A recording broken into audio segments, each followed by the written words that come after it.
शिल्पा एक बड़ी लाइवली लड़की थी। हंसी मजाक कूदना फांदना, इसके बिना उसका दिन गुजरता ही नहीं था। आज बड़े दिनों बाद शिल्पा किचन में आई थी आलू दम की सब्जी बनाने। यही सब्जी आज शिल्पा शर्मा की जगह शिल्पा शेट्टी ने बनाई होती ना, तो किसी 7 स्टार होटल में इस सब्जी का प्रेजेंटेशन हो रहा होता। अरे मैडम, खुद से ही बातें करती रहोगी या अपनी बनाई हुई सब्जी खिलाओगी भी?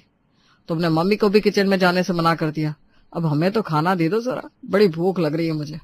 और हाँ, यहाँ कहीं 7 स्टार होटल है नहीं, होटल सारे 5 स्टार है। तो तुम्हारा सपना ना बिल्कुल सपने जैसा ही है, झूठा। हाँ तो देख लेना, पहला 7 स्टार होटल मैं ही खोलूंगी जिसमें 11 स्टार सर्विसेज होंगी। हाँ। शिल्पा अपने बनाए आलू दम की सब्जी के ऊपर थोड़ा सा ऑरिगानो, चिली फ्लेक्स, सफेद तिल, धनिया के पत्ते स्प्रिंकल कर देती है और आलू दम की सब्जी को स्मेल करने के बाद उसकी फोटो लेती है। सब्जी तो देखने में बड़ी प्यारी लग रही है, एक बार जरा टेस्ट कर लेती हूँ। शिल्पा स्पून स्टैंड से एक स्पून उठाती है और ग्रेवी के साथ जरा से आलू के टुकड़े को तोड़ते हुए चम्मच को अपने मुंह में रखकर आंखें बंद कर लेती है। मक्खन, हाय हाय हाय, बिल्कुल मेरी पसंद के हिसाब से बनी है सब्जी। अब जल्दी से इस आलू की सब्जी को बाहर ले जाती हूँ, वरना शुभम किचन में आ जाएगा। शिल्पा फटाफट बाहर जाती है और सेंटर टेबल के बीचों बीच अपनी आलू की सब्जी का प्याला रख देती है। देख ले शुभम, कितनी टैलेंटेड है शिल्पा।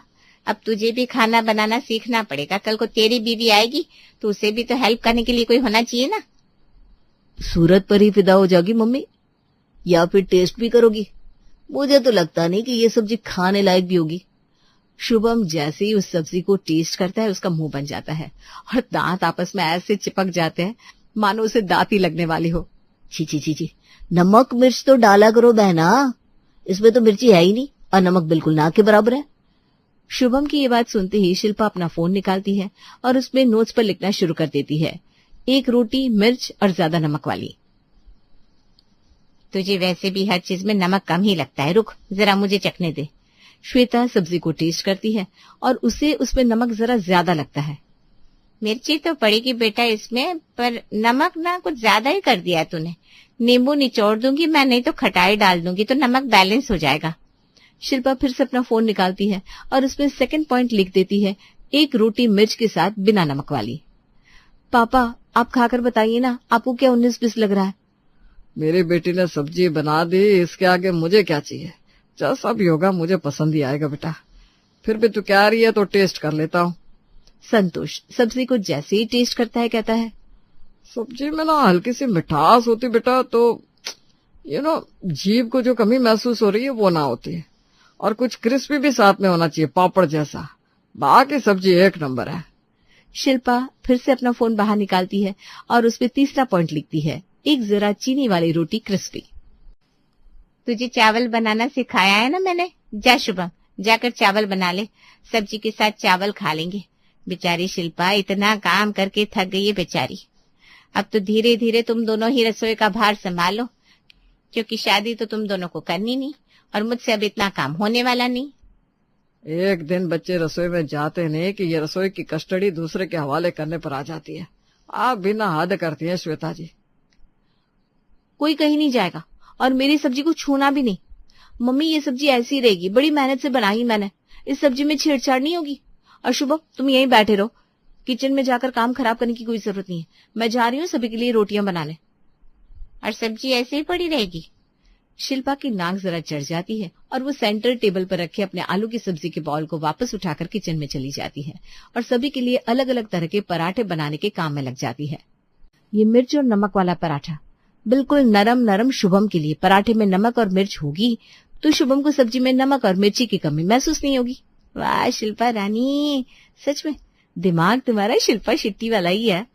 शिल्पा फटाफट 2 पराठे जाकर शुभम की प्लेट में रख देती है।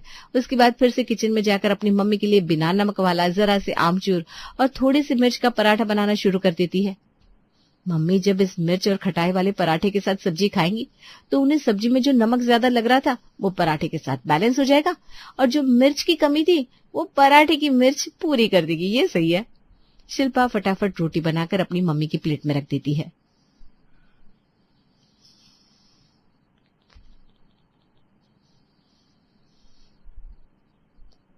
काम चोरी छोड़ दी लगता है। शिल्पा दीदी, सब्जी तो बिल्कुल वैसी है जैसी होनी चाहिए थी। अब मुझे रोटी मिलेगी कि नहीं? श्वेता जी, अपनी प्लेट से एक रोटी मुझे दीजिए। पता चला मैं बैठा रह गया, सब्जी ठंडी हो गई। हाँ बेटा, 3 लोग साथ में बैठे हैं तो तीनों के लिए 1-1 रोटी लानी थी, पर तूने पहले शुभम को 2 रोटी दे दी, फिर मुझे 2 दे दी। जब तक पापा का नंबर आएगा तब तक तो हम दोनों खाकर उठ भी जाएंगे। अपने प्लेट के पराठे तो भूलकर भी पापा को मत देना मम्मी, नहीं तो उनके मुंह का पूरा स्वाद खराब हो जाएगा। पापा बस 1 मिनट, आपका पराठा तवे पर ही है, मैं बस उतार कर ला रही हूँ। शिल्पा भागती हुई रसोई में जाती है और तवे पर रखे हल्की चीनी वाले पराठे को कुरकुरा और लाल करती है। मैं जरा पापड़ लेकर आती हूँ, बिना पापड़ के आपको खाने की आदत नहीं है ना। आज जरूरत नहीं है श्वेता जी। ये तो कमाल कर दिया तूने शिल्पा।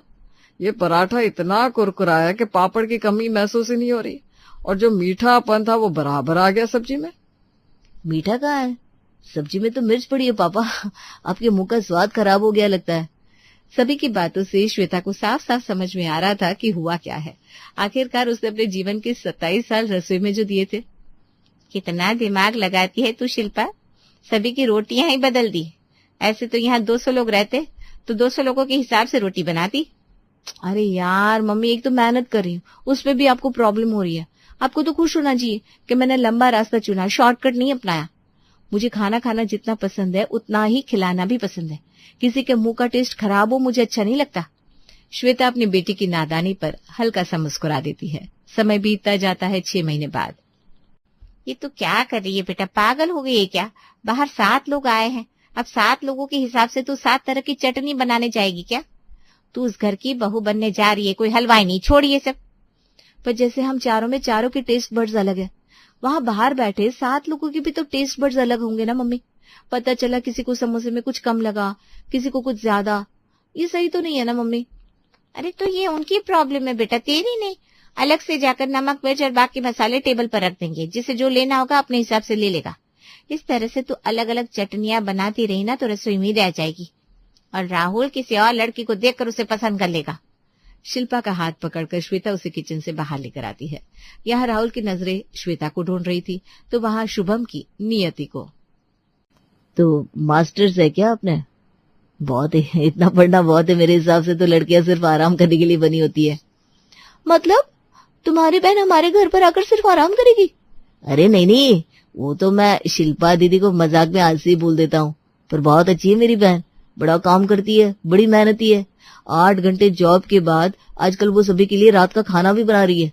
वैसे ब्रेकफास्ट मैं बनाता हूँ, फिर जॉब पर जाता हूँ, तो I am also equally talented. वैसे अच्छा, अगर यहाँ बात सेट हो गई ना तो फिर आपको मेरे हाथ का खाना जरूर खिलाऊंगा। राहुल के परिवार वालों को शिल्पा बड़ी पसंद आती है और शिल्पा का रिश्ता राहुल से तय हो जाता है। 1 हफ्ते बाद अपने कमरे के बिस्तर को ठीक करते हुए शिल्पा राहुल से स्पीकर पर बात कर रही थी। छोले बड़े पसंद आए मुझे। छोले और कुलची या साथ में भटूरे? अरे वाह, तुम्हें तो खाने की बड़ी समझ है। वैसे हमारे घर पर कोई इतनी मेहनत नहीं करता। मम्मी ने शुरू से ही हम सबको बड़े सिंपल खाने की आदत लगवाई थी ताकि उनका काम ना बढ़े। अब हमने उन्हें मेहनत करने दिया नहीं तो तुम्हें क्यों देंगे। तो छोले के साथ ओनली चावल। वैसे तुम बताओ, तुम्हें कुकिंग करने में मतलब कोई प्रॉब्लम तो नहीं है ना? नहीं तो मैं एक हेल्पर रख दूंगा या फिर एक प्रॉपर कुक भी रख सकता हूँ। इतना सोचने की बिल्कुल भी जरूरत नहीं है राहुल। वैसे भी अभी कुछ दिनों के लिए मैं पूरे घर को समझना चाहती हूँ, एटलीस्ट 6 महीने के लिए। तुम्हारे घर पर मेरा मतलब है हमारे घर पर तो ऑलरेडी झाड़ू पोछा और बर्तन के लिए काम वाली है ही। किचन में खुद संभाल लूंगी, डोंट वरी। वैसे भी कहते हैं लोगों के दिल तक पहुंचने का रास्ता उनके पेट से ही जाता है। पहले तो मैं तुम सबको समझ लूं, सभी का दिल जीत लूं, उसके बाद अगर ऑफिस ज्वाइन करने की सोची तब हम कुक रख लेंगे। अच्छा, पर इस बारे में ना नियति से कुछ मत कहना, ओके? मैं अपने हिसाब से देख लूंगा। नियति छुपकर अपने भाई और होने वाली भाभी की सारी बातें सुन लेती है। 1 महीने बाद शादी अपनी तय तारीख पर होती है और बहू बनकर शिल्पा राहुल के घर आ जाती है। अरे अंदर कहाँ जा रही है भाभी? मेरे भाई के साथ शादी करके आपको सिर्फ हमारे दरवाजे तक आने की टिकट मिली है। यहाँ से अंदर जाने के लिए आपको मुझसे गुजरना होगा। मेरा मतलब है मुझे खुश करना होगा। तो बताइए मैडम, आप क्या लेकर मानेंगी? मैं तो आपको अंदर तभी आने दूंगी भाभी जब आज की रात आप मेरे साथ रहेंगी। नियति की बात सुनकर सभी का मुंह खुला का खुला रह जाता है। आज घर की बहू की सुहाग रात थी और नियति शिल्पा की सुहाग रात को खराब करने की कोशिश कर रही थी। ये क्या कह रही है तू? हाँ, बकवास मत कर, हर वक्त मजाक अच्छा नहीं लगता। तो फिर मैं यही लेट जाती हूँ भाभी। आपको अपने पति के साथ जाना है तो मेरे ऊपर से होकर चले जाना। मैं आपके साथ आपके कमरे में चलने को तैयार हूँ दीदी, आप चिंता मत कीजिए। कोई बात नहीं मम्मी जी, अब तो जीवन भर का साथ है मेरा और राहुल जी का। जब दिल मिल ही गए हैं तो कमरा अलग क्यों ना हो, क्या फर्क पड़ता है। शिल्पा नियति के साथ उसके कमरे में चली जाती है। वो बेड पर सोने ही वाली थी कि नियति कहती है, मैंने आपको बुलाया और आप मेरे साथ आ गई। मतलब कोई भी बुलाएगा तो आप किसी के भी साथ चली जाओगी, वो भी अपने पति को छोड़कर। ये तो अच्छी सोच नहीं है भाभी। वैसे मैं बता दूं, मुझे ना अपने बिस्तर पर अकेले सोने की आदत है, तो आपको तो सोफे पर सोना पड़ेगा। अच्छा, तो मैडम कुछ ज्यादा ही तेज बन रही है। पहले तो मुझे लगा कि नियति का बचपना है, पर ये इसका बचपना नहीं है, इसका शातिर दिमाग है। आप अकेले बिस्तर पर सो जाओ दीदी। सोफे पर क्या, फर्श पर सो जाऊंगी मैं, मुझे कोई प्रॉब्लम नहीं है। 2 घंटे बाद नियति आराम से बिस्तर पर सो रही थी। शिल्पा अपने बालों को आगे कर अपने पैरों को समेटे लाल जोड़े में फर्श पर बैठी हुई है। अपने लंबे लंबे नाखूनों को नियति की ओर बढ़ाती है। नियति, उठो नियति, मेरे पास आओ। शिल्पा नियति के पैरों को पकड़कर उसे हिलाती है और नियति जाग जाती है। भाभी बहुत, बचाओ। नियति भागते हुए दरवाजे तक जाती है। दरवाजा खोलकर कमरे से बाहर आकर जोर जोर से चिल्लाने लगती है। अरे शादी का घर है, चोर वोर घुस आया क्या? इतने लोग हैं, जो गुस्सा होगा आज ही निपट कर बाहर निकलेगा। पापा भाभी गुस्सी है, या उनमें कुछ गुस्सा है पापा। भाभी चुड़ैले, उसने भाई से शादी नहीं की, उसने मेरे भाई को हमसे छीना है। अच्छा हुआ कि मैंने भाई के साथ उसे सोने नहीं दिया, नहीं तो पता नहीं वो क्या करती। आप लोग जल्दी से कमरे में चलिए। सभी भागते हुए कमरे में जाते हैं और देखते हैं घर की नई दुल्हन फर्श पर सो रही है। ये क्या तरीका है नियति, तुमने अपनी भाभी को जमीन पर सुलाया है? ननद को भाभी बर्दाश्त नहीं होती सुना था, पर आज ये देख भी लिया। एक भाभी तुम्हें बर्दाश्त नहीं हो रही, 2-3 भाभियां रहती तो पता नहीं तुम क्या करती। अरे कल को तुम पराए घर जाओगी, वहां तुम्हारे साथ कोई ऐसा करेगा तो कैसा लगेगा तुम्हें? राहुल, बहू को अपने कमरे में लेकर जाओ। अरे सुमित, अगर हमारी बेटी कह रही है कि उसने कुछ देखा है तो वो झूठ तो नहीं कह रही होगी। क्या बुआ अभी, मेरी बीवी है, चुड़ैल नहीं है। मैं उसे अपने कमरे में ले जाता हूँ, देखता हूँ क्या करती है मेरे साथ। ज्यादा मूवीज देखना बंद कर तो नियति। पहली रात में इतना तमाशा हो जाता है, पर शिल्पा अपने पति के कमरे में आ ही जाती है। पूरी रात नियति की आंख नहीं लगती और वो अपना दिमाग लगाते हुए अपनी बुआ के कमरे में जाती है। दूसरे घर की लड़कियों के लक्षण ही यही होते हैं बेटा। मुझे बड़ा बुरा लगा, कैसे सुमित ने तेरा पक्ष नहीं लिया, जबकि तू इस घर का खून है। जब तेरी माँ इस घर में आई थी, मेरे साथ भी ऐसा ही हुआ था। कल सुबह पहली रसोई की रस्म है, फिर पग फेरे की। कुछ ऐसा तिगड़म लगा कि शिल्पा मैके जाए पर वापस आ ही ना पाए। अगली सुबह नियति किसी के भी उठने के पहले किचन में जाती है और किचन से सारे मसाले लगभग छुपा देती है। जिस पापा और भैया ने पिछली रात तुम्हारा साथ दिया था ना भाभी, उन्हें जब खाने में स्वाद नहीं मिलेगा तो उनका दूसरा रूप तुम्हारे सामने आ जाएगा, और फिर उस मैटर को मैं इतना खराब कर दूंगी कि पहली रसोई के बाद आप पग फेरे के लिए अपने घर तो जाएंगी, पर वहां आपको लेने भैया कभी आएंगे ही नहीं। सुबह के 11 बजे। पिछली रात को मैंने बहुत भयानक सपना देखा था भाभी, और सपने में पता नहीं मैंने आपको क्या क्या कह दिया, मुझे माफ कर दीजिए। वैसे आज आपकी पहली रसोई है, हमारे घर पर सभी को छोले बड़े पसंद है, तो आप जाइए, रसोई इज वेटिंग। शिल्पा किचन में जाती है, वहां उसे एक नोट मिलता है।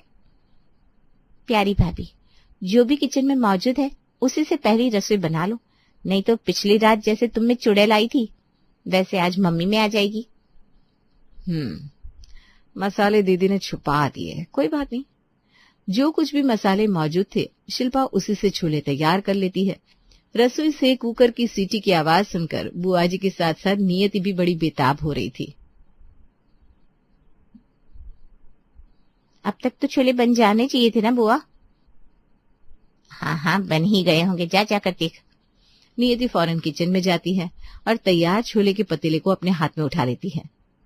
अब ये छोले मेरे साथ बाहर जा रहे हैं, अब इसमें आप कोई चेंजेस नहीं कर पाएंगी भाभी। वैसे भी वो मसाले जिन्हें आप यहाँ ढूंढ रही है वो ऊपर शेल्फ में है, मैंने छुपा दिए थे। और आप अगर किसी से मेरी कंप्लेंट करती हो तो मसाले तो किचन में ही थे, फंसता कौन है? पर तुम ये सब मेरे साथ क्यों कर रही हो? मैंने तुम्हारा क्या बिगाड़ा है? पिछली रात को बहुत कुछ बिगड़ा है। मेरे पापा ने मुझे डांट लगाई, मम्मी ने कितनी बातें सुनाई, तो अब ये सारे तमाशे के लिए आप तैयार रहना।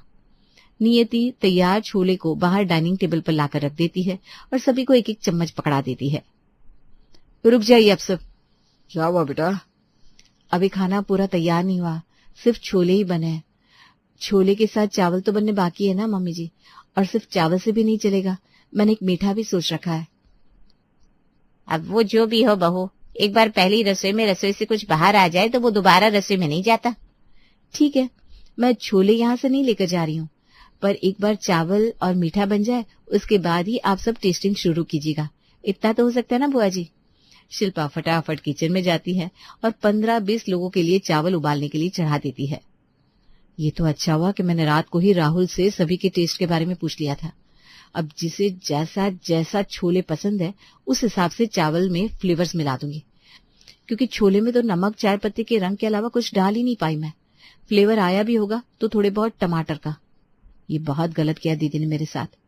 शिल्पा फटाफट पके हुए चावल को कढ़ाई में डालकर उसपे अलग अलग तरह का फ्लेवर देना शुरू कर देती है।